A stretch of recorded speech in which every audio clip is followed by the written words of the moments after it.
I'm millionaire, I'm millionaire, I'm millionaire.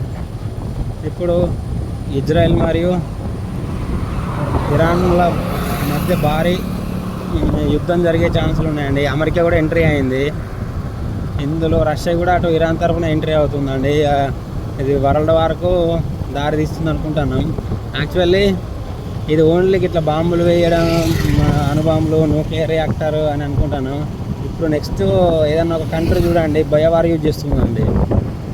అది చాలా danger. Biowar same మనం హాలీవుడ్ మూవీల్లో చూస్తాం కదా అండి, మనుషుల్ని పీక్కు తినే వైరస్ సేమ్ అది ఆల్రెడీ బయోవార్ కింద స్టార్ట్ అయింది.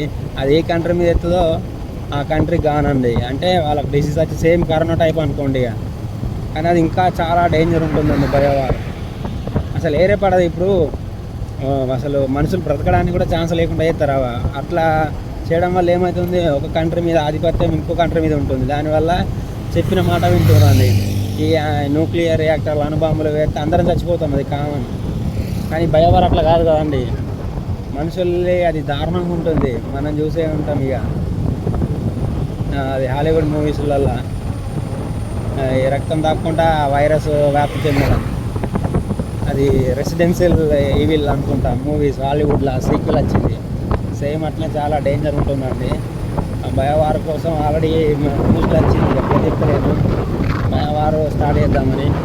చూద్దాం ఏం జరుగుతుందో.